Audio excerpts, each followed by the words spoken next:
Boom! We are live, ladies and gentlemen, boys and girls. Welcome to the Nolan Hawkeye Anthony YouTube channel. And I thank all of you for being here, wherever you may be. And of course, however you may be listening. Sorry, guys. Sometimes I forget to plug in my headphones and it distracts me. So this is not going to be like a deep dive into any particular new storyline that has come down the pipeline. Rather, I wanted to react to a recent piece of content that I made and the response to the content that I, quite frankly, have been stunned by. Well, let me take that back. I have and I have not, and I'll explain why in a second. By the way, guys, if you're not subscribed, be sure to smash that subscribe button, like, comment, share. You guys know the drill. Without further ado, let's get into this. So, the content that I'm talking about is me reacting and reviewing an article done by an Oregon football or Oregon sports writer for SB Nation.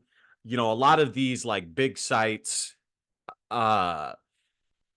will have like, it'll be like SB Nation, but it'll be like an Oregon Duck specific thing, and writers that write for that. It's the same thing that the Athletic does. You know, they have Iowa Hawkeye writers, but the Athletic is the Athletic, broadly speaking. On3 has it, 247 Sports has it. You know, there's 247 Sports, the sponsor of the site. It's what they put their content on, but you know, 247 Sports for Iowa is Hawk Insider. Same with Rivals.com, all of it. So for this particular one, it's SB Nation, but it was a Oregon Ducks writer who was reviewing the Oregon Ducks potential schedule for next year, or not potential, but their schedule for next year. And I reviewed it, and I gave a very honest reaction to it. You know, I said, you have to take this with a grain of salt. When there were things that I disagreed with, that the Oregon sports writer had that I disagreed with, I said it. And me saying Oregon sports writer is not me saying, oh, it's an Oregon sports writer, therefore you must listen. No, the contrary. It was me just giving context to what I am reacting to. And then I saw, so that is what I'm talking about, is that video that I made reacting to that article. And the topic for that article was, it was reviewing Iowa as a whole, including their defense, but it had the offense as well. And at the very end, it discussed, and you can read it for yourself. I put it on my Facebook. I think I even linked it in the description box for that video. And it said at the very end, suffice it to say, that from the spring practice, they had not seen very much that was different from the personnel packages, the route running, than what we have seen from Brian Ferentz. Okay. Now, let me tell you guys something before I delve into that. Okay. Make no mistake. And I'm going to discuss some of the reactions that I've seen, but I'm just going to give you my pure, unadulterated opinion on this. Make no mistake. Tim Lester, let me even backtrack further. Make no mistake, Brian Ferentz was fired because he sucked. He was not a good offensive coordinator. He had multiple years to make it better. And quite frankly, had a new AD, or let me even backtrack further, had there not been donors that pushed for Gary Barta to be outed as the athletic AD, which personally I did not necessarily believe was genuine or was necessary or justified, but it happened nonetheless because I have done reviews. I mean, for a long time, I've talked about Gary Barta when I did Facebook Live, and I've done reviews and made many mentions to him and my thoughts on him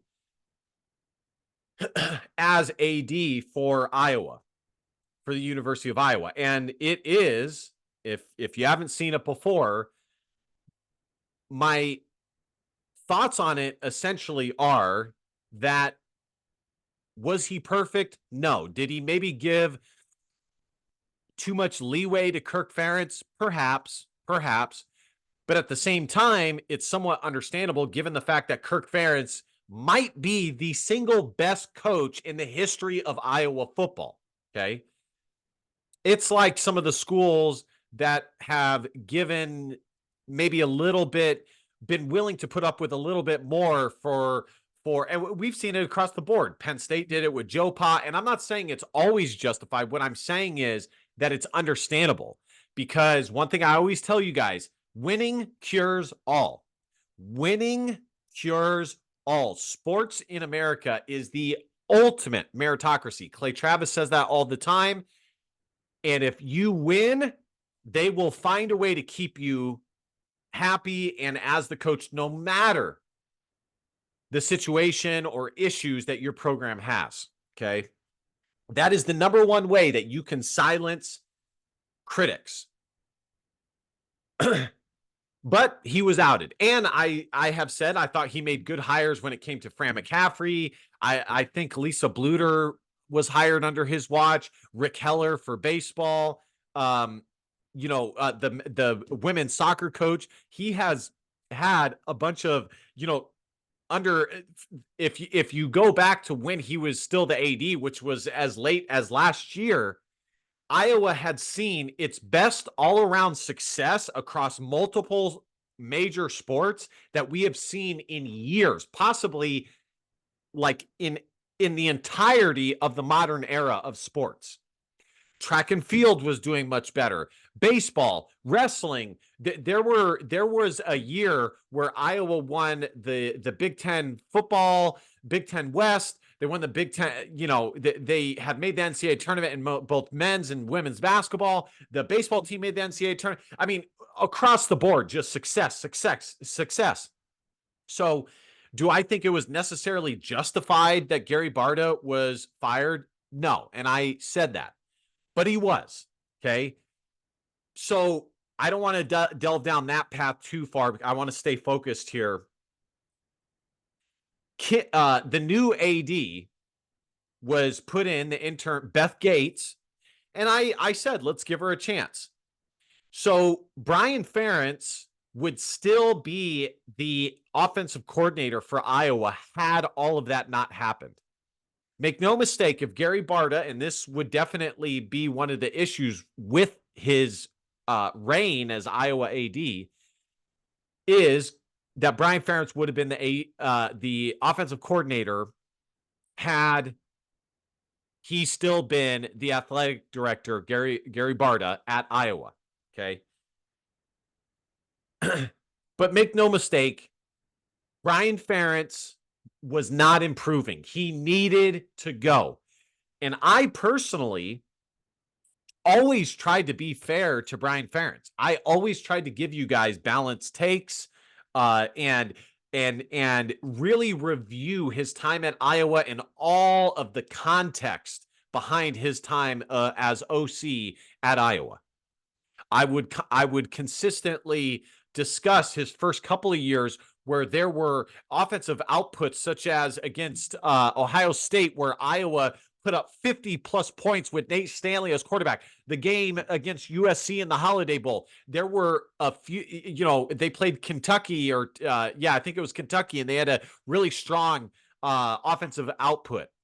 There were bits and pieces that we saw from Brian Ferentz that for like before last year, used as evidence for him as why he might not be such a terrible OC and why it might be worth giving him a chance. But after last year, it was time to move on. And even I admitted that. So he needed to go. Now, just touching upon what I just said, now that it's all said and done, and Brian Ferentz is gone and he's at Maryland, if you don't know, I think that any success that Brian Ferentz had as offensive coordinator was due to Ken O'Keefe being an assistant coach or whatever. He was like some like analyst or he was a helper. He was still involved in the program, or he was the quarterback's coach. And that was done intentionally by Kirk Ferentz for Ken O'Keefe, a family friend and a lifelong Iowa Hawkeye coach with ties to the Iowa football program. I believe that was done intentionally for Brian Ferentz to be given assistance in his first couple of years as OC. And when Ken O'Keefe left, we saw a stark decline in the Iowa offense. So that's that. Okay. He needed to go. So I say all of that to say, guys, that Tim Lester, him being hired, and if you weren't aware by all of the articles that were written, by everything that was discussed with regards to the Iowa Hawkeyes offensive coordinator search, things needed to change. Iowa's offense needed to change. In fact, I would say that Kirk Ferentz is, and I still say this, okay, that his tenure at Iowa is contingent upon his ability to allow the offense to change. Now, whether you agree with that or I agree with that or disagree with that, you're definitely entitled to your opinion. As I always say, as a paying customer, you're definitely entitled to your opinion regarding the Iowa Hawkeye football program and Hawkeye sports in general. But regardless of whether you agree or disagree, I promise you the brass tacks is, and the expectation is from the higher ups at Iowa, is that the offense changes, that it improves. Okay. And if I had to, because change and improve are two different things, I would say that the number one goal is that it improves.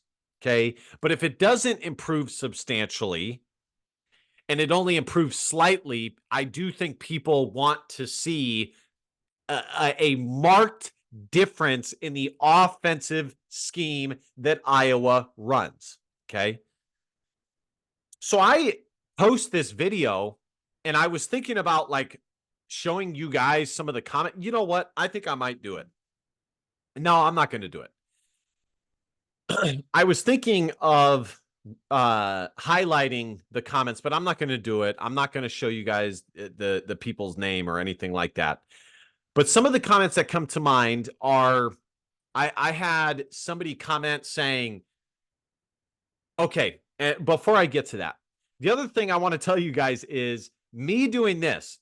I realize that in the grand scheme of things, my voice does not like, does Kirk Ferentz watch my video and make any changes?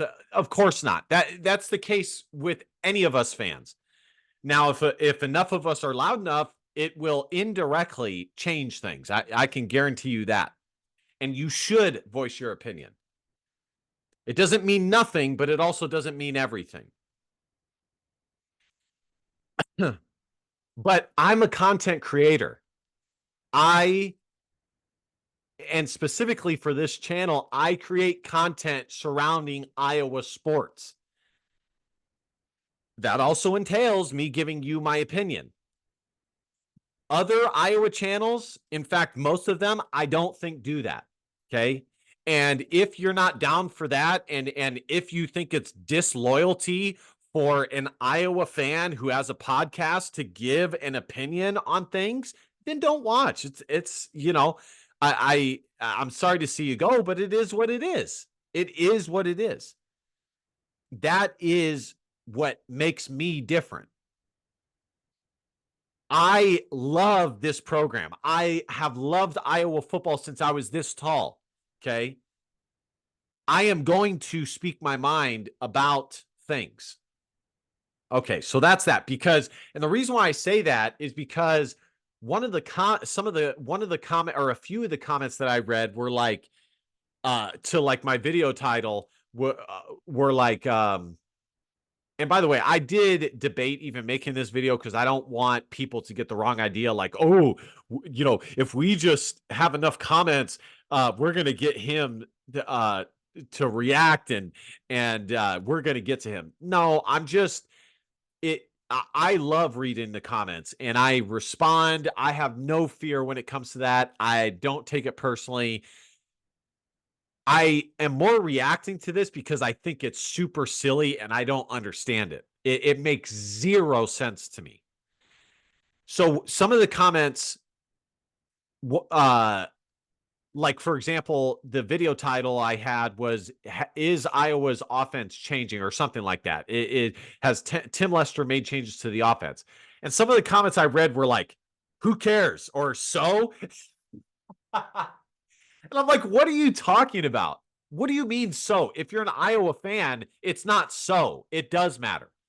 And to me, that's just a reflection of like your cope. If you're somebody who says that, that's an example of your cope regarding the Iowa football team and you coping with the current situation of the last couple of years of Iowa's offense sucking and being dead last. Okay. Dead last. One of the comments, so I don't, that's the one that I really like. That one's, and it's like, again, I create content. This is content. I'm reacting to an article. It's content. Don't, how can you not see that? That's obvious. But some people take things, maybe it's like older people and they don't understand YouTube or the nature of how YouTube works or whatever the case may be. One of the comments that I read was like, "Oh, so what? It's an Oregon Rider. Their defense hasn't improved in years." And I'm like, what a stupid, silly comment.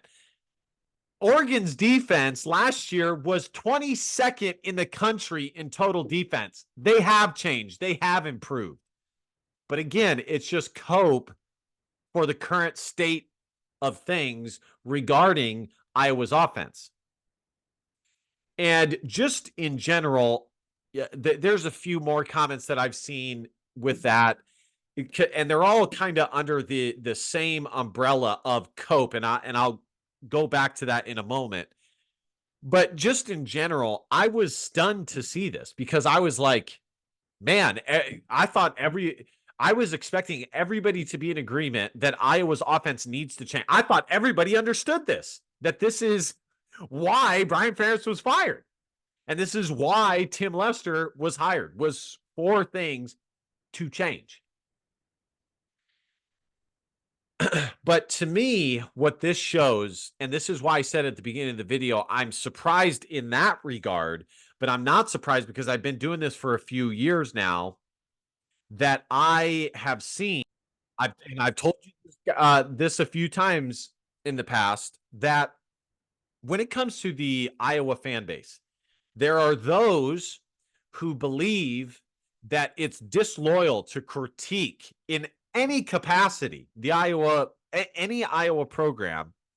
And then there's those who do think it's okay to critique and have fun with it and are legitimately within the Iowa fandom and voice their thoughts and opinions.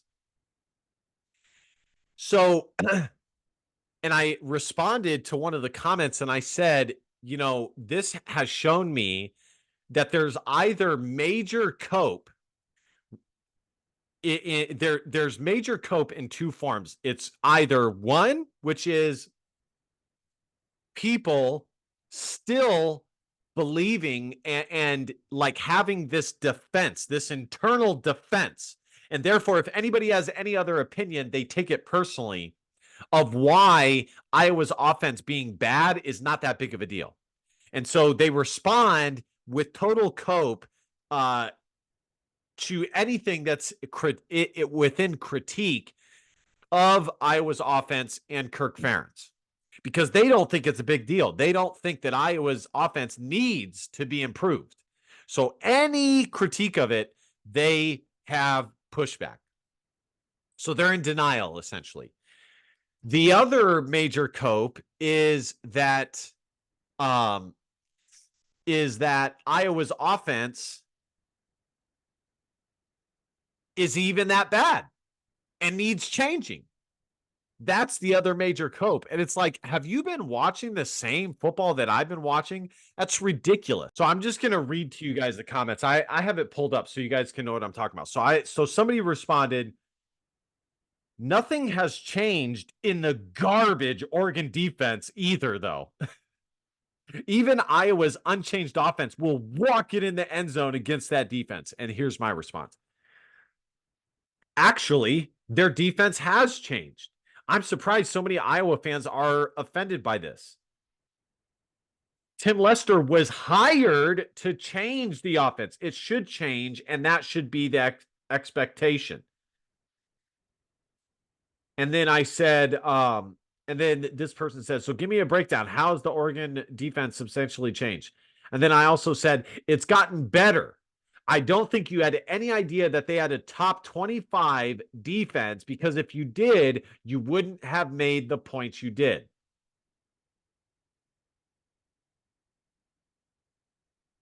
I said Oregon's defense was ranked 22nd last year in total defense. Iowa's offense ranked dead last in total offense at 130. This is what I'm talking about, guys. This is what I'm talking about. I'm going to say, dude, you said Oregon had a garbage defense. Come on, man.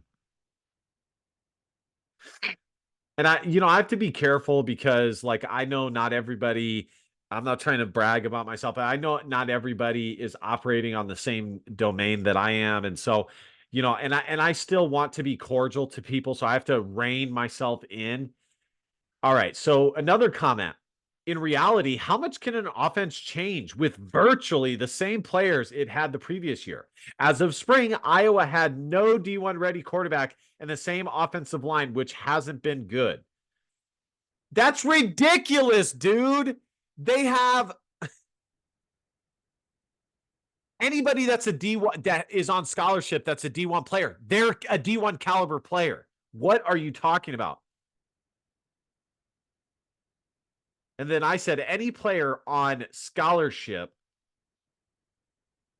at the Power 4 level is therefore considered a Power 4 caliber player.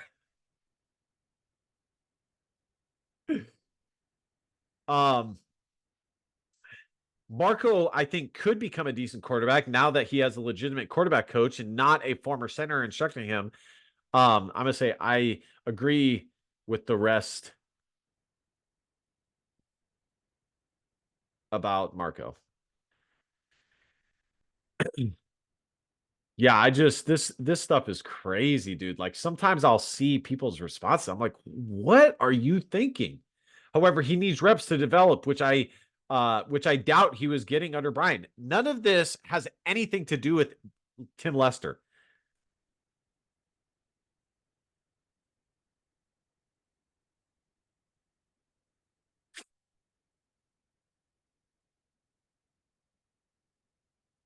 Deacon, I doubt, was ever going to develop into a D1 quarterback, and I don't see any downside to his transferring out. So I am willing to give Lester and his offense a couple of years to see what he can do, especially with Iowa being on a Scully crunch and not being able to hit the portal like they really need. And then my response was, it can change quite a bit with a new scheme, a year of growth from the offensive players, and new plays. That's literally how you can change it. Plain and simple. I'm stunned by Iowa fans' reaction to this. It's like Iowa fans quadruple down on Iowa's offense not needing to be good, or they are stubborn in admitting it needs to change. mean, it's the truth. It's the truth.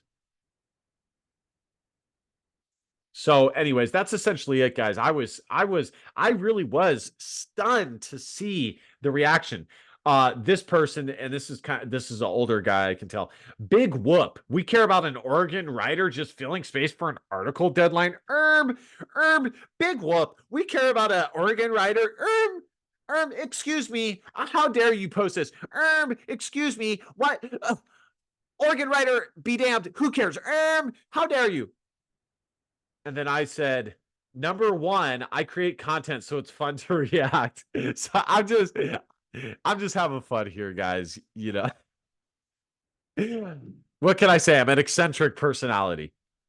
Number one, I create content so it's fun to react to an article like this. If you don't care, it's no big deal. Two, you should want Iowa offense to improve as an Iowa fan. Three, Tim Lester was hired to change the offense. So, anyways, that's essentially it, guys. And then there's other comments on the actual video itself that are just stunning. Like, I really do think there's a lot of, and this is probably the case for all fan bases that are living in like delusion. And the reason why I don't think that happens for me is because at the end of the day, I want Iowa to win. I don't let my love for the program to cloud and cover my desire for them to win football games and to be the best program that they can be. So if they're doing stuff that is not, in my opinion, assisting them and becoming the best player that they can be, then I'm going to say it. I'm going to say it. It's that simple. I'm not going to hold back. I'm going to say it. Now, my final thoughts, okay, as I said in the video, do I think that this Oregon writer is correct 100% that Tim Lester hasn't changed? It's hard to say. And the reason why is because, you know, any coach worth their salt is very careful about the offense and plays and system that they're willing to put on tape that anybody can have access to. Okay. If you don't think in one of the most competitive fields in the world that there's other coaches that are getting their hands on every piece of tape that they can, you're sadly mistaken. Most of these Power Four programs have coaches upon analysts upon assistants that all they do is find film that they can give the coaches to review for the football team. Okay, so I say that in defense of Tim Lester. But if there is any bit of truth to what this Oregon writer is saying, then yeah, not a lot has changed. The only thing that has changed is the motion. And at the end of the day, I acknowledge only time will tell. Only us seeing them in week 5 will we know whether Tim Lester has provided a significant change to this Iowa offense. Okay. And that's what I said in the video. I didn't say, you know, for sure that Iowa's offense hasn't changed or anything like that. It was just an interesting article to think about. And I would rather react to an article like this and read it and be prepared for the off chance that this offense has not changed and Tim Lester is fool's gold than to be 3 years down the line and Iowa's offense is still running a fullback dive on 3rd and 10, okay, on 4th and 11. All right, guys, be sure to like, comment, share, subscribe. With all of that said, support the channel. You may disagree with me, but you should respect my willingness to take anything on. No, I'm kidding. But I appreciate all of you guys, even those who disagree. It's all fun. And I enjoy making the content regardless. I will see you guys next time. BBAP, don't be a pussy, willow, and facts our feelings because your feelings just don't matter. Love you guys. See you guys next time. Go Hawks.